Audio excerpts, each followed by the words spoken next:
invested our time into, oh, I'm sorry, go ahead. That's okay. The recording and live streaming is not the property of the county, and the county makes no representation about the accuracy of the recording or live streaming, and is not responsible for the content. The recording and live streaming is the exclusive property of the union or the recorder, and copies of the recording or live stream must be directly requested from the recorder. The county has no obligation under Florida Statute 119, as it is not the county's recording or live stream, nor does the county maintain a copy.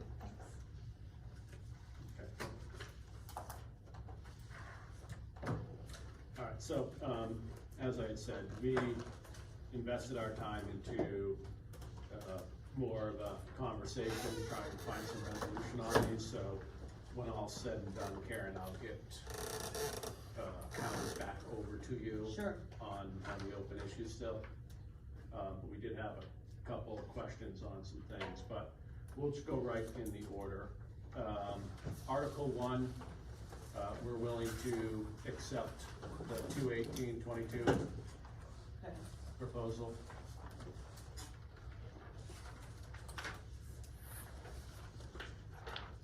Article 3, we will go ahead and accept.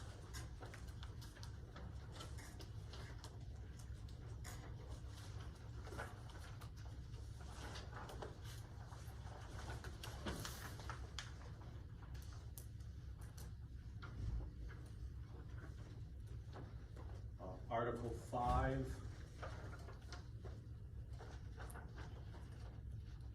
we will go ahead and maintain. I do believe that was just current contract language. Ours is current contract language. Is that- Correct.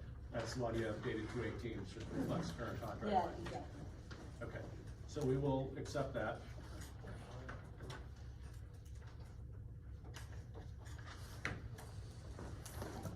Article 7, which was tied to Article 1, they were both open for the same reason, so we'll just accept what's on 218 from your proposal, the clarification there.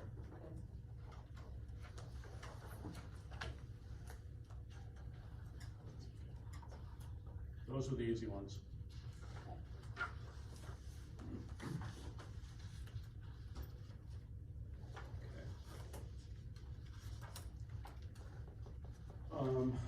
Article 10, we had some lengthy discussion about, and though we certainly appreciate the offer of the third round, it doesn't fix the issue that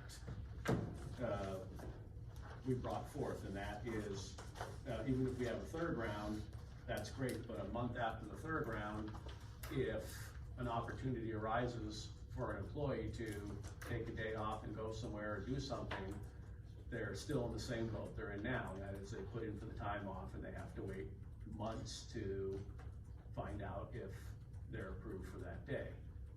And again, that just, I mean, we can have 20 rounds, and if it's all done in the first month of the bidding process, it doesn't account for anything popping up, and there's no ability for the employee to know if they've got that day granted or not. So,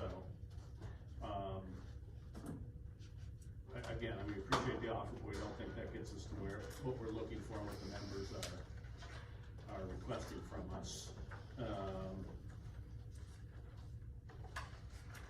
And I think that, and then just the sick leave were the only two items that were out there, correct? In that article? Yeah, that was, those were the only two new things. Right, okay. And the sick leave wasn't new, we just moved it from somewhere else.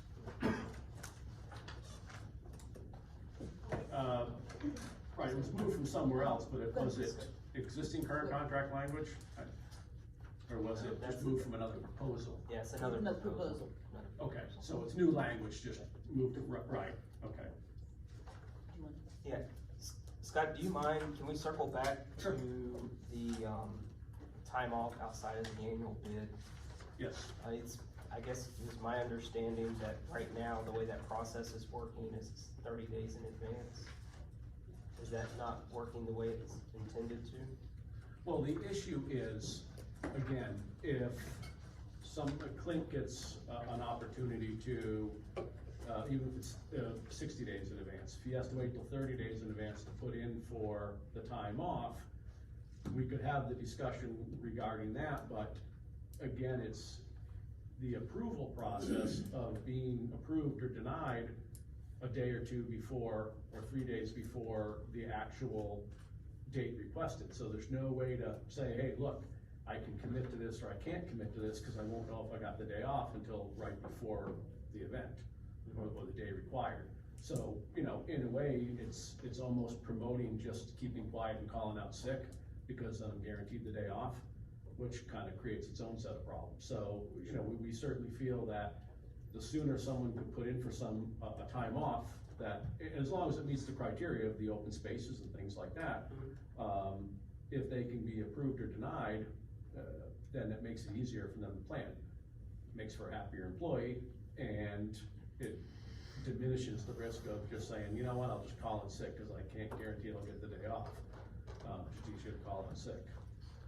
And we understand that it's a little more burdensome on the county to address the issue right when it comes up, but I mean, again, it's still following the guidelines of there were slotted openings for those time off anyway, so we're not asking to go above and beyond the allotment of people to be off that day. So, you know, to me, in our minds, it really doesn't affect, because they could have taken that time off during the vacation bit, but you know, we can't anticipate everything that we're gonna need off way back then. I understand what you're saying. Do you think you'd be able to articulate some sort of procedure in writing? Well, I think that what we put in there was, There's a whole section of your counter proposal that cuts out a lot of the language that we put into our original proposal.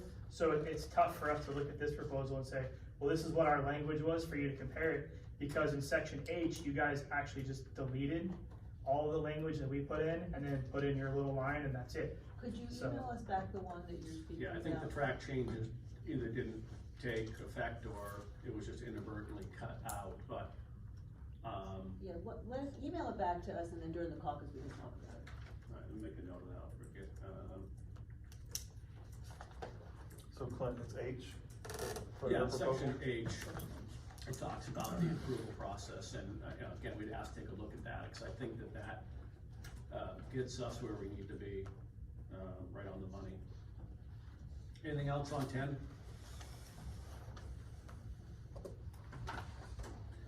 11, we're both in agreement on, so that's.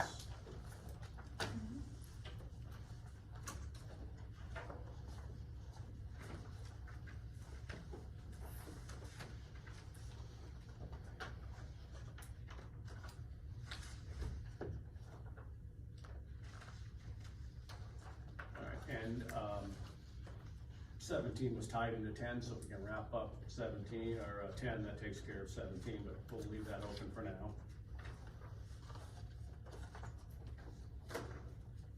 And that moves us to 20. We did have some questions here regarding a few things. I know Clint's got a couple, let me get mine out of the way and then I'll turn it over to Clint. In the matrix of uniforms, we get over into class D. I think it was just an oversight, but it still lists the windbreaker. D2. Yeah, the email version should be revised, Okay, I'll take but it. I'll check on that. I'll check on that. Was that just taken out, or did we add the job shirt or pullover? Just add the job shirt, Okay, so we're just gonna change that language to reflect job shirt or pullover? and I'll make sure it does. Okay, perfect. Up in the first paragraph, the new language added is uniforms, shoes, or boots shall meet the standards as specified by the department. And when we get over to number 6, in, the uniform classes. It says shorts are to be worn for class B, C or D uniforms, bargaining unit members must wear short sleeve shirts and shoes. Boots or half boots are not worn. I will take a gentleman's agreement and interpretation of that the department, specified by the department, will allow shoes to be worn and not a roundabout way of cutting out shorts by saying there's no shoes. That's not the intent. No. Call me paranoid. but- No, I understand. That's not the intent. Okay. And then the other question that came up, just as a matter of, and I share your sentiment, Chief, that boots with shorts looks a little ridiculous, and we're okay with that. But the question comes in with the job shirt or the pullover. Given your, well, I'm jealous, but given your weather down here, you can start off on the mornings in the 40s where a pullover would be nice, but you know it's gonna warm up to 80, so you wear your shorts and you put your pullover on for a couple of the morning things. We'd ask that that be reconsidered, that, you know, just as a logistical thing. I've got my pullover on in the morning when it's cool, but by afternoon I pull it off and I wear my t-shirt. We don't wanna get into conflict where it says, well, you can't wear your pullover if you got shorts on. I agree with that. The part of the issue is, what is happening is folks are wearing the pullover because they don't have to tuck in their shirt. And then throughout the day, they're gonna push their sleeves all the way up. Right, so that's what we're trying to avoid. And I see Clint shaking his head. So, you know, I think that collectively we probably can work together to obtain what you're saying, but it's just a policing issue. I don't know how to better explain the issue. Yeah. Well, and I think we could even do a quick joint statement when all's said and done, basically saying, reminding people to wear the uniforms as they are designed. And, you know, if you know, you have your pullover on in the morning because it's cool, but your ultimate uniform of the day is gonna be your shorts and t-shirt, that the pullover be removed instead of pushed up or altered in any manner. Just take it off and wear your t-shirt. It's either warmer or it's not, so. You know, I think we can all work together to do that, and then the people that don't create the problem don't feel like they're being singled out. Does that answer that question, Clint, for you? Yeah, no, it comes down to a minority versus majority in that sense. I know there's just a small group of people that fit into that category, so. Then the only other question was with the, it says in 6, shorts that are worn with the Class C or D uniforms, bargaining unit members must wear short sleeve shirts and shoes. So the Class D uniform allows for either a long sleeve t-shirt or a short sleeve t-shirt. Is there an objection to them at night wearing a long sleeve t-shirt with their shorts? Or is it you only want a short sleeve t-shirt with shorts at night? Because there is no long sleeve shirt for daytime wear. No. I feel like, what would you prefer? I don't work at night, so I don't know what the rationale is behind wearing a long sleeve shirt at night. I don't know if people feel like it protects them better at night or something. I would have to defer to the nighttime people to ask, but I just, in the uniform section B, it's issued t-shirt, issued long sleeve t-shirt. So there's only in the D uniform are they gonna wear a long sleeve t-shirt with shorts possible. Is it a safe assumption they wear a long sleeve for the cool weather? I think it's muggy at nighttime here. Yeah. You know, for me, I just want Pictures, so it's people kinda to look uniform. It's the purpose of a uniform. So if, you know, if one crew member is wearing a long sleeve shirt with shorts, then the other one's not. I mean, we don't look unison. This I'm not that passionate about, honestly. So if that is something that you guys are desiring, we can move on. And again, it would be the same concept of don't wear a long sleeve t-shirt and push the sleeves up past your elbows and just put the t-shirt on. Yeah, I don't understand. I mean, personally, like I said, I don't know why somebody would opt to wear a long sleeve shirt with the sleeves pushed up versus a short sleeve shirt at night. But maybe there's something that the night crews have discovered that, Well, Gives like it a- right now, it gets a little bit cooler at night. yeah, I don't, Makes sense. Okay. And then the only other thing that we're in disagreement on is and I know it's not in here, it's in the electronic version, but the language regarding the facial hair. Which is 5.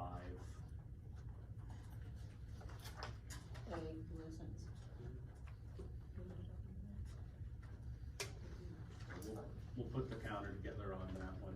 Okay, and just so we're clear on to why the facial hair issue, we consider it a safety issue because of using the fit test annually. So, is it a question of accommodations for people? Is that the issue with that? We don't, Well, and and we know it's a change, and I'm gonna tell you, these people would rather have facial hair, so that's not necessarily a choice for them. no, I get it, and you can probably guess my view on facial hair. Absolutely. But I think that where the crux lies is obviously, how you wear your hair, how you have facial hair, things like that is a big part of how someone identifies themselves. They live a life outside of work too.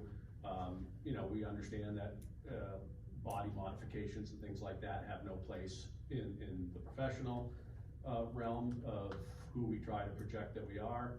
I think facial hair in and of itself is very not offensive. I understand there are some concerns that go with wearing of a mask, but I think that, as you can see in the hospitals, with the people that work in the hospitals have beards and still manage to wear a mask. I think that my understanding is we've done some fit testing to a quantitative fit test for a N95 respirator, and people with no facial hair can't pass it based on that. Personally, I think a quantitative fit test is a horrible idea on anything that's a paper product to begin with. Qualitative is usually the most you do on that, and SCBA and PAPAs and things like that are more of the quantitative, but even in the OSHA standard, it talks about as long as you can get some kind of good seal on that, even with CDC's rush to judgment on a lot of things in light of the pandemic, they still haven't come out and said, you have to be clean shaven. So it just gets into something that we fought long and hard in our last contracts to get the county to accept. And we'd like to maintain it.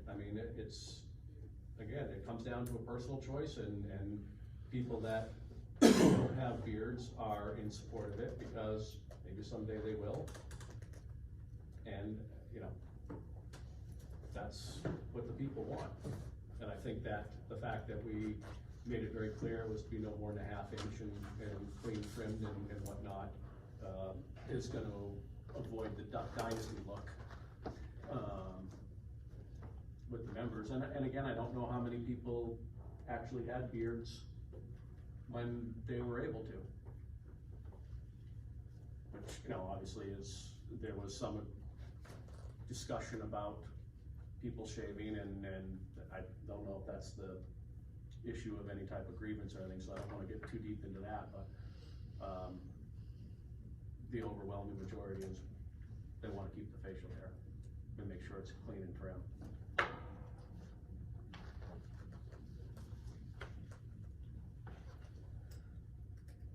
Any other questions on 20?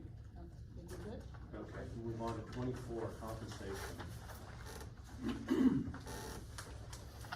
Moving forward, Karen, I am completely amenable, if you are too, is to just cutting out the old charts and going with the one I think for the most part we are in agreement with now, so. That'd be great. Okay, perfect. save 5 pages. Yeah. Thank you. And reprinting because they're printed sideways, is that what you got put on the paper? So, with the exception of the 67 on the cap, then that chart is fine.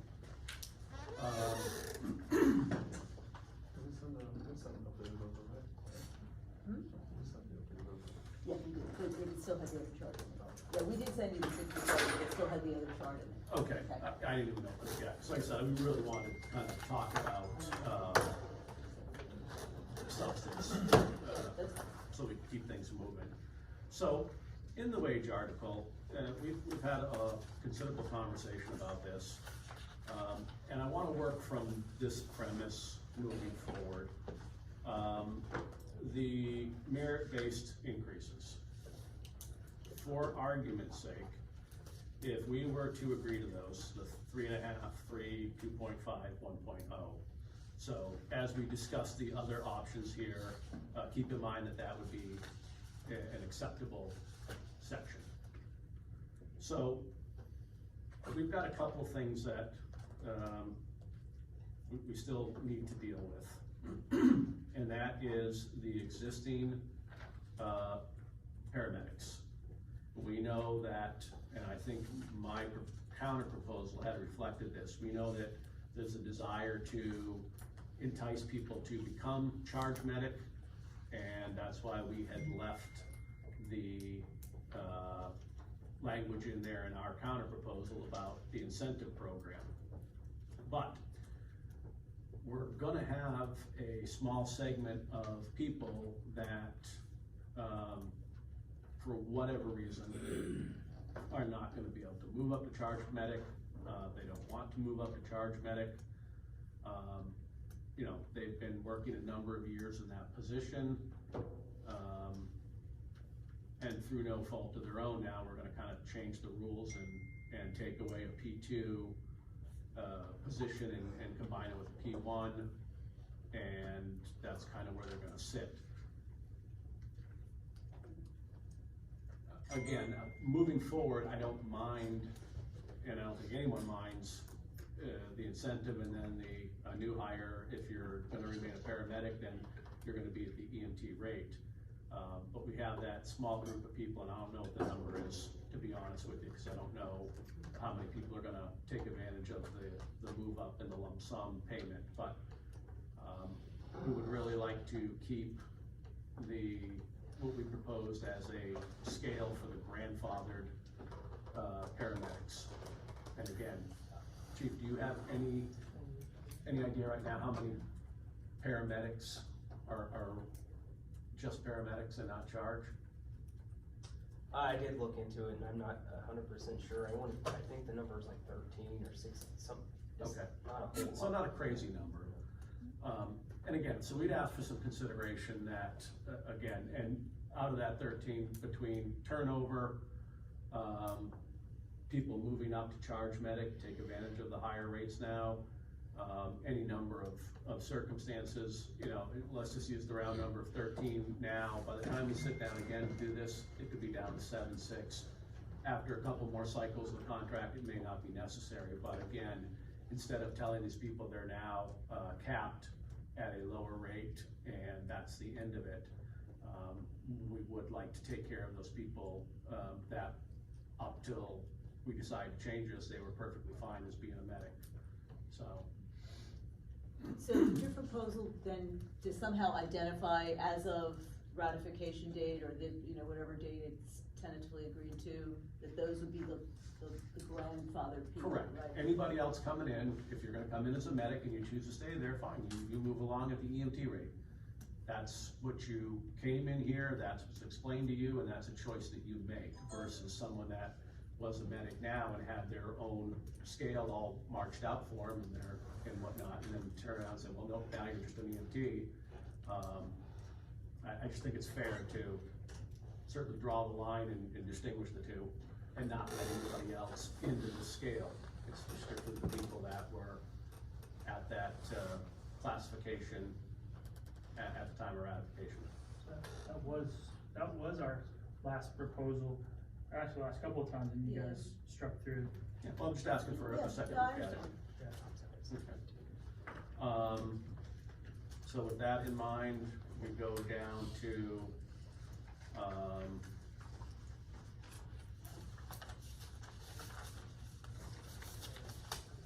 yeah, I'll get to that, that's the last thing. We're trying to find in, what's listed, I believe, is 7, Karen, and unfortunately, I think it's a little hazy. It was 5 and 7, was it 6 I now? think it's 6 now. Starting wage is what I'm looking at. This is one of our other things that, and again, we're open to conversation with it. I think the language that's here is what is currently in the contract and seemed to work. We're having a little bit of an issue just kind of saying that the county can establish whatever they want for a starting wage. And again, it may not be reflective of the people that are here, but when you're talking a multi-year contract and having contract language, we would like some security in the fact that there's some method to determining how someone is paid when they're hired. It's always been based on the years of service, and we had the chart in there, and I don't, besides the fact that everything in EMS for EMTs and paramedics kind of got turned on their head with the pandemic, and now medics are a premium, and obviously we've had to make some serious adjustments to maintain our hiring practices. But you know, with any luck, that's not going to last forever, and there's going to come a point where people are applying in an abundance of numbers. You know, how do we justify 2 people coming in with the same amount of experience and start at different wages? Or the possibility of someone coming in and starting at a higher wage than a person that's already here but doesn't have the experience. You know, there's a lot of things like that that without something in place that says where we put the brakes on that, down the road, it creates that issue of, well, why has a person been here for 2 years, makes $1 more than someone's been here for 7 years, and there's no way to go back and say, well, it's because they had 5 years experience and that's where we brought them in. So if you do the math, it all works out to be logical versus I have no clue. And then, you know, 6 years from now, when we're looking for some type of equity in years of experience, nobody really has the answers to why that person got brought in at this rate. There's no rhyme or reason to it. I know that we've got some human resource people here. You know, this language of the 5, 10, and 15 has been in there, and I don't think that's created any hiring issue, your ability to hire somebody. It has though. So,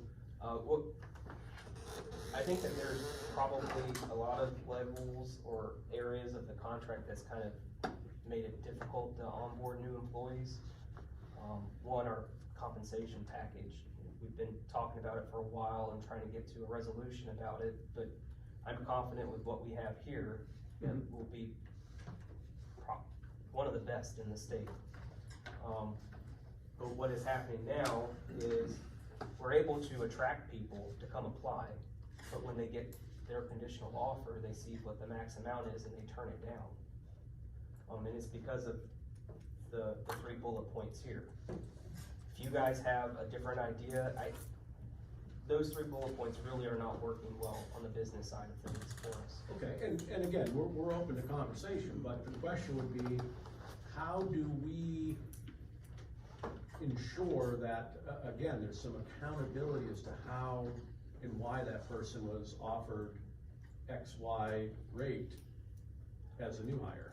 And how do we ensure that we aren't just hiring people at more than people that have been here for 2 or 3 years, especially if they don't have any experience to kind of back it up?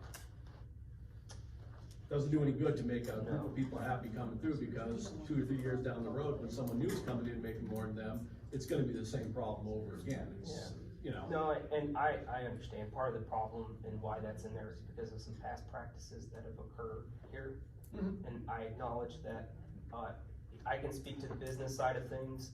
You know, we do a pay action form, and inside that, there's only a certain percentage that we can go up to anyways, like outside of the bargaining unit members. I had talked to you guys in the past, a couple of negotiation cycles ago, maybe, you know, matching it a certain percentage to whoever's currently here. So if someone's here that's been here for 10 years, someone comes in with 10 years of experience, you know, maybe we pay them the same and or 1% lower, you know, something like that. But it really is not competitive to the market when we're only able to give someone a 5% bump above base salary, because we only open up the contract every 3 years. Mm-hmm. Well, It outpaces and again, I mean, one, that was the, you know, the push obviously behind the higher starting wages to begin with is to be competitive. We don't, obviously it's in our best interest to be at full staffing as much as it's at yours. Sure. And, you know, you're not the first place that I've seen that's gotten a little fuzzy with hiring practices because we need people in. So, you know, I know you got your certification last year, but you've got 5 years experience, right? Wink, wink, and through they go. And we rarely ever say anything about it because, you know, it is what it is. But again, for the few places we have that don't have some type of accountability, it turns into the Wild West. And then I'm stuck with some horrible mess when we have to start justifying why people are all over the pay scale with no rhyme or reason. And I obviously talked to the team, but if there was something that basically said you could bring people in comparable to the experience of existing employees, and I thought that there was something in there before that said that everything up to 1% less or something. Yeah, sir, we had passed that across the table. Minus a once. year. Yeah. So I just want to clarify in one point here. So you, based on what you're saying, you do not believe that at 5% or $60,165, 10% or $63,030, or 15% being $65,895, that you can't get people in the door at 5, 10, or 15% over starting wage? I'm telling you that we're gonna outpace this contract. We've done that, and that has already happened. It's going to happen. So then again, you wanna look at someone who's been here for 10 years, use their salary as a starting point for what you wanna compensate somebody for who hasn't been here a minute yet. But then when we discuss issues like compression and things like that, longevity, that's just outrageous. But someone could leave right now. There's an employee that, and I know you know who it is, it could leave right this minute, wait 6 months and be rehired under the current contract for more than what they're being paid right now, having spent that same amount of time in the county. So what incentive is there at all for any of your employees to stay here right now versus leave, wait 6 months, and then get rehired at what they should be making based on what you just said? We're outpacing the market. So there's kind of some issues with that statement, and I'm not the only one that sees it. And you guys, your numbers right there. 2 people, new and 5-year, will now be making exactly the same amount of money when the contract ratifies. But that person with 5 years could leave and potentially come back and make more than starting pay with 5 years of credit.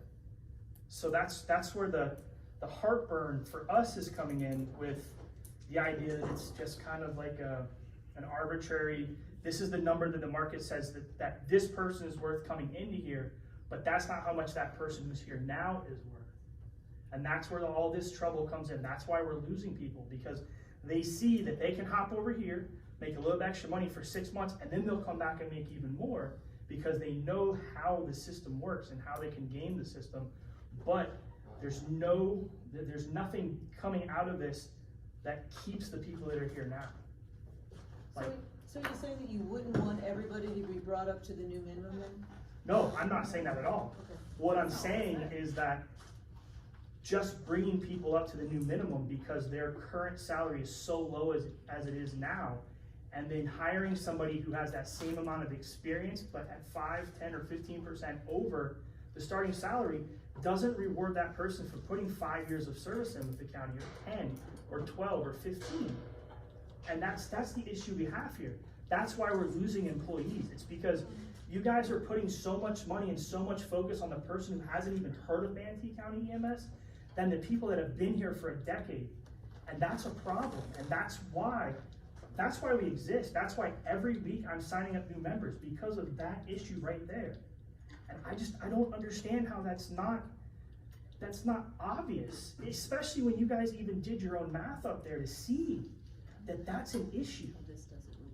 Well, and just to point out that part of what Clint is saying now kind of goes into the other section that I want to talk about, and that was our discussion about addressing the compression issue, so that we don't have new hires making the same entry, even aside from any credit for experience, having a new hire come in off the street with zero experience and making the same amount of money as a employee that's been here for 5 years.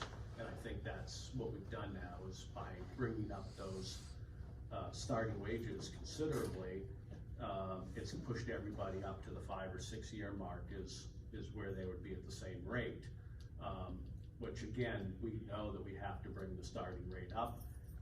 We understand that you brought people that were below that up to match, but again, I mean, the county, I think I'm aware of twice now that have done compression studies and ended up doing some kind of market adjustments based on compression. You know, we'd rather not wait around for that to happen. We'd like to address it now. And that was the push behind a percentage increase based on your years of service to kind of spread the field back out. And again, like the starting wage and credit for experience, we're open to some kind of discussion as to how do we address, whether it's year 1 or over the life of the contract, how do we start spreading people back out so that we don't have that compression and that perception of, you know, I can leave and come back and make more money, or I've already been here, you know, working hard and diligent for the county, and someone's gonna come through the door and start off the exact same rate I am, and they very well may have just come out of medic school, have a hot 5 months on the job, and is gonna come in and make as much as a 5-year paramedic that's been here. And we really want to address that, and that's, I think, key to your retention. We've done pretty well with the recruitment. How do we keep them here now? How do we make the people that have been here in the trenches for many years feel like they've been appreciated for that?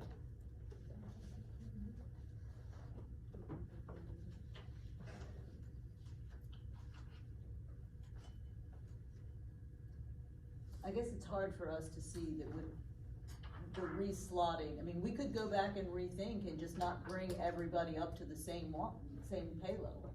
But what we heard was that you wanted everyone's pay to be equitable and competitive. But if you would rather us reconfigure this so people who have less service are not at the new pay grade minimum, you know, maybe that's a way to differentiate them, but that was not our intention. Right. Our intention was to deliver all the money that we have to offer and to spread it among the pay grades in a way that brings everybody up to what we believe the minimum should be, and reward them merit-wise over the years. But you know. Right, but I'm not following that logic, Karen, because are you saying that you would start a new hire at more money than an existing employee? No, but what I don't understand. She thinks that we are asking to not bring everybody up to the starting. We haven't said that at all, but.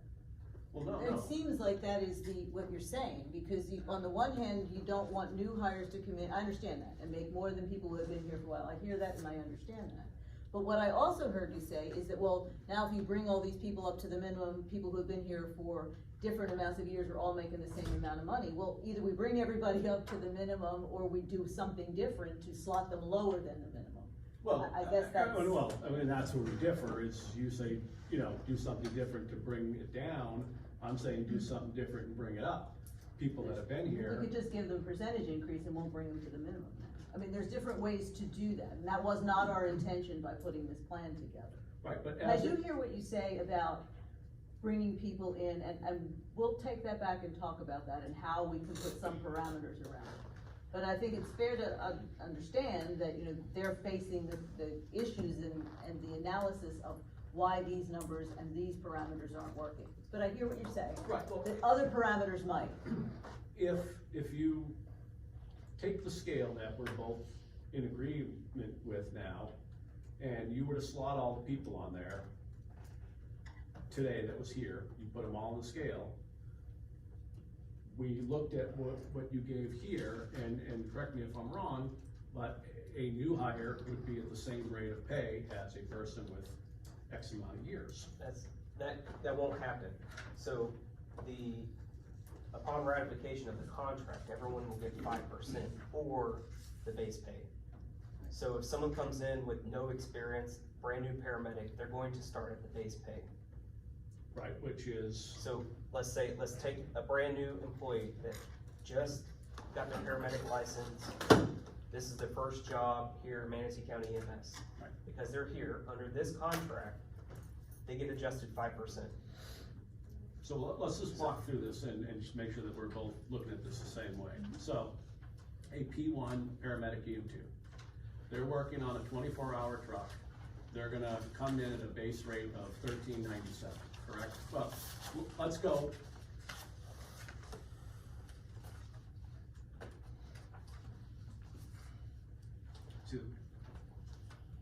Okay, so we'll go with the minimum, because that's comparing apples to apples. So, he's gonna walk through the door at 46.5, correct? Yes. Okay.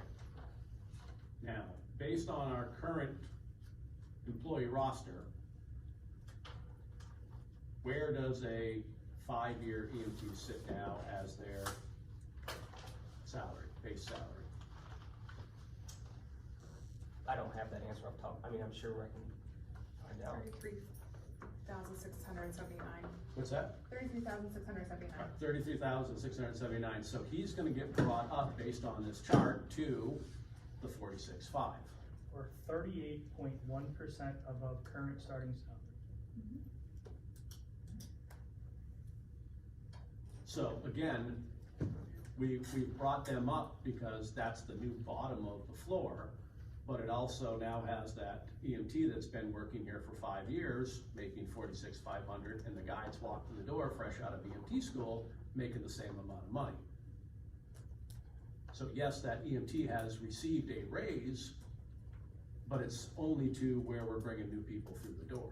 So we've compressed everybody from new hires up to 5 years. Randy, For the EMTs, it's actually worse. It's 10 years. 10 years. There's 10-year employees that will be making the same amount as brand new employees. You know, it's a little hard to swallow, you know, for those people. I've been here for 10 years, getting my raises, fighting, doing all the work, and now that's the new starting rate is what I'm gonna be making. And we're just trying to find a way to say, okay, there's some differentiation between a new hire out of EMT school at 46.5 and a person that's been working here for 10 years. There should be something more for them. You know, and is it 1% a year for every year? That's what we proposed. I don't know, but there's got to be some way to acknowledge those people.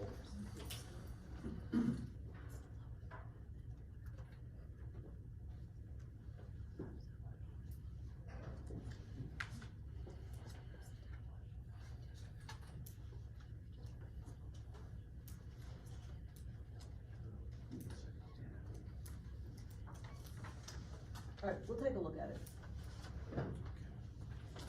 I think those are the big points that we just look here and make sure.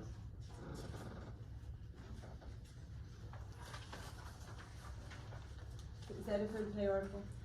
Yeah, I mean, there's some, you know, other nickel and dime stuff there that I'll include in, but again, if we move forward, I want it to be understood that the concept is, the merit would be where our, Clint, did you have anything more to comment on the wage article? Yeah, I just, so our very first proposal, as you remember, was a step plan. And we all kind of agreed, okay, step plan wasn't the right way to do it. So then we came up with what we thought was an easy way for you guys to address compression, which was 1% per year for years of service. You guys didn't like that, so we said, okay, we'll how about if we cap it at 15? So the max you can get is 15% to help address for compression. But again, it was struck, and I guess I'm just trying to understand where is what is the issue, or what is the fundamental problem that you may have with using that as a means to address the compression that has been occurring for the past 7 or 8 years. I mean, is there an issue? Is there a specific reason that you can tell us why the 1% per year for years of service capped at 15 isn't like a good idea to address it? Or I'll be honest with you, with the funds that we have available and the direction we've been given from the commission, we have taken that money and tried to maximize everybody's pay evenly. I understand what you're saying about years of service, etc. But if that is not what you want, we can reconfigure it, but it will not be these pay ranges. Okay? So we have tried to do is for the people who are here today, take the money we have and push to the limit, the maximum, so we can give them as much at an entry level or the minimum rate as high as we can, and slot those individuals in there with an up to 5% increase or the minimum. Now, if that is not the way you want it distributed, then we could reconfigure this, but it will not be this generous. These generous increases won't be in there, just because there isn't enough money to do that. So we can take a look at a different approach, but these pay rates won't look the same. so is there a specific figure you can share with us that you've been given as an amount that you're trying to distribute around? No? Okay.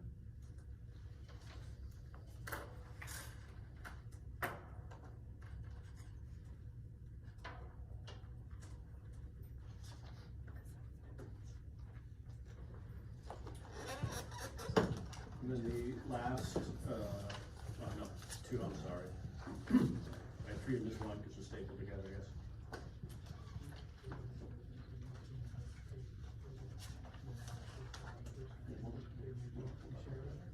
No, it's okay.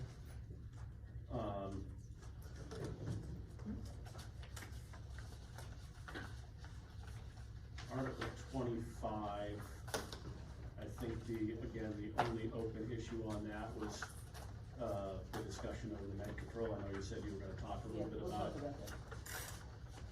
Was there anything further on that? to share? No, we're gonna wait to get any other changes in it, so we'll discuss that. We're all set with that. Okay, I just was for the clerical, like the differentiation that we talked about. Oh, So when it's we, better. when we, type up Article 11, Clint just wanted to know if we could, just put a little title in when it changes the different leaves so that people can pick it up easy. You have any issue with that? Yeah, I don't wanna say it reads poorly, but it reads as one continuous thing if you're not reading it. Yeah, all we did was like, take all the red lines out, right? We took out the headings too, so yeah, that's fine. Yeah, okay.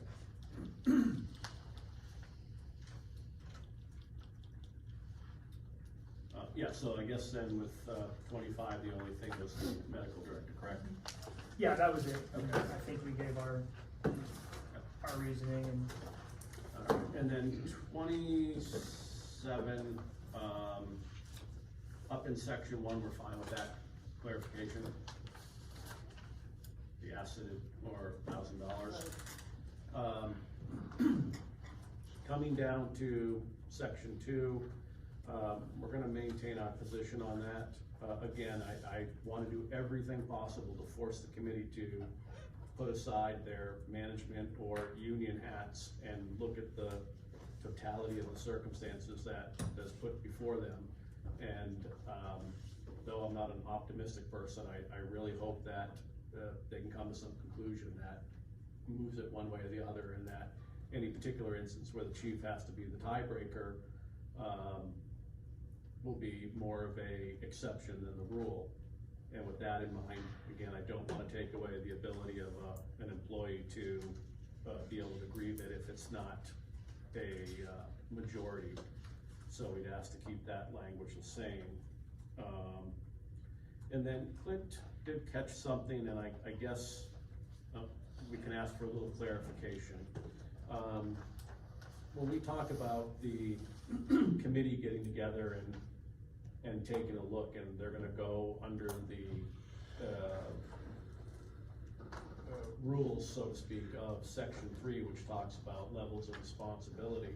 There's nothing in here that really says, and I don't know if it was just an oversight or implied, but there's nothing here to say, the committee looks at it and goes, geez, there was nothing this guy could have done. I mean, this was just, you know,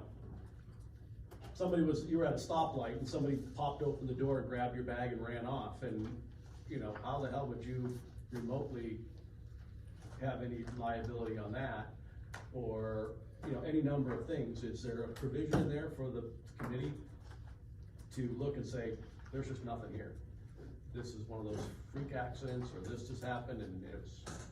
Isn't that extenuating circumstances? Well, in seeing this, That's the extenuating purpose, circumstances. that's our purpose for extenuating circumstances. Right, but if it you also. have better language to put in, that's fine. Right, well, and here's what Linda pointed out is, the incident may result in disciplinary action, including a reprimand or retraining. In extenuating circumstances, the employee will not be responsible for monetary damages. So it looks like the option is to say, okay, you are guilty of doing this and you'll get a reprimand or retraining, but we won't charge you for it. There's nothing in there to say, there's just nothing here, period. You can add that, but that was our purpose in adding the extenuating circumstances, Okay. so feel free to. All right, so That's maybe, fine. you know, I don't know how you feel about it, but maybe a C that C just said section. there's just nothing here. You know, the Tough Book was sitting on the dash and the sun heated it up and it exploded. Well, who the hell expected that? Is that, you know, that's where it's supposed to be kept or whatever, or that's the norm, you know, any number of things, but I would think there'd be something where you just say, yeah, there's nothing here. Who would have thought the squirrel fell out of the tree and broke the windshield, you know? Yeah, no, that was the intent. That was the intention, that's what we Okay. say, maybe disciplinary, but if you wanna add a section C in there, that's Just to fine. kind of clarify it. Yeah. Okay, understood. So that's what we have. I think we were able to clean up, what, 5 articles? Yep. I know it's 4:15. Do we want to continue? Do you want to caucus and have a little conversation? I retype these, but every time I do try to rush, it just screws them up. And then I sit here and apologize for It's them. all right, as you saw we did. Why don't you give us about half an hour, 45 minutes, and then Yep. we'll come back and. Perfect. Okay, Understood. great, thank you.